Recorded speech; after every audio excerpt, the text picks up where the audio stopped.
So, hindi na naman ako nakapasok kasi inaantok na naman ako kasi umalis na naman po kami.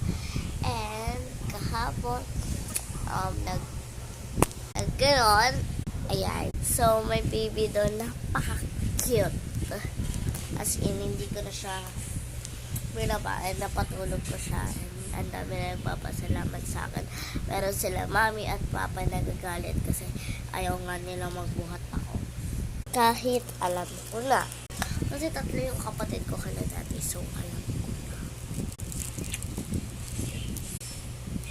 So, ayun. Pero yung 2 kong video na nasa kwarto ako na parang ibang kwarto, parang labihin mo naman ako, parang ganun. Nandun, may vlog ako pero walang ganitong volume na nagsasalita at hindi ko napakita yung baby sa labas.